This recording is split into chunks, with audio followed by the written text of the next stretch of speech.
আজকে তাবিজের সামনে মাথা নত করেছে, ভয় পেয়েছে, বাপরে বাপ যদি তাবিজ ব্যবহার না করি তাহলে জিন তো আমাকে আক্রমণ করে ফেলতেছে, আমার ছেলে মনে হয় মারা যাবে যদি আমি তাবিজ না লাগাই। আমি একটা ঘটনা হয়তো কোনো এক জালসায় শুনিয়েছিলাম, আজকে কথায় কথায় মনে পড়ে গেল। এক বাড়িতে ঢুকেছি, তো সেই বাড়ির একটা ছোট বাচ্চার গায়ে তাবিজ আছে। তা আমি বলছি এই তাবিজ খুলে ফেলতে হবে। তখন তারা বলতেছে যে এই তাবিজ যদি না খোলা যদি হয় তাহলে ওর তো ক্ষতি হবে, আমারও ক্ষতি হবে। কথা বুঝতে পেরেছেন? তো যখনই বলেছে আমার ক্ষতি হবে তখন আমার গায়ে আগুন লেগে গেছে।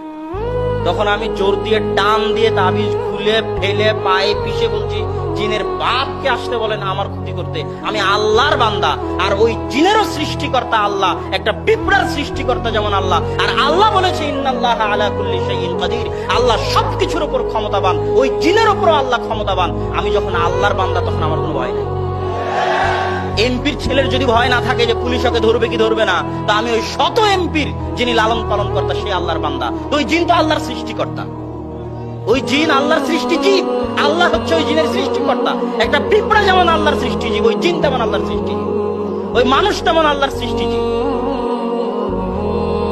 যে একবার তাবিজকে ভয় পেয়ে গেল, যে একবার জিনকে ভয় পেয়ে গেল, যে একবার কবরের সামনে মাথা নত করে ফেললো, ও অবশ্যই একদিন আমেরিকা ইসরায়েলের গোলামি করবে, ও অবশ্যই একদিন ভারতের গোলামি করবে, দাসত্ব করবে, ও অবশ্যই অমুসলিমদের পায়ের নিচে মাথা নত করবে, টাকার সামনে বিক্রি হয়ে যাবে, ক্ষমতার সামনে বিক্রি হয়ে যাবে, দাসত্বের জীবন যাপন করবে। আর যে কোনোদিন তাবিজ, কবজ, মাদুলি ইত্যাদি, কবর পূজা, মাজার পূজা ইত্যাদির সামনে মাথা নত করেনি, 100-100 আল্লাহর দাস, আল্লাহর গোলাম, ওকে পৃথিবীর কোন শক্তি কিনতে পারবে না।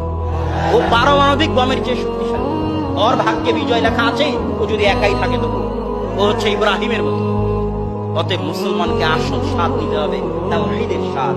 তাওহীদের স্বাদ পৃথিবীতে সবচেয়ে মজার, সবচেয়ে আসল স্বাদ। আপনাকে পৃথিবীর সব দাসত্ব থেকে মুক্ত করে দিবে, পূর্ণ আজাদ করে দিবে, স্বাধীন নিঃশ্বাসে পৃথিবীতে চলতে পারবেন।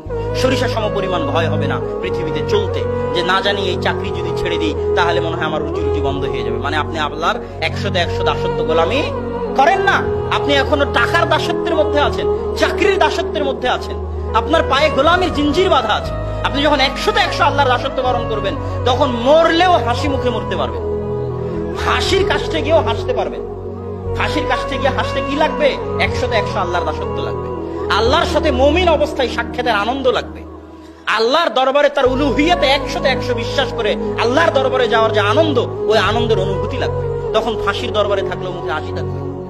এটি উলুহিয়াতের পাওয়ার, এটি আল্লাহ সুবহানাহু ওয়া তাআলার দাসত্ব একত্ববাদের পাওয়ার, এটাই ইসলামের মৌলিক জিনিস।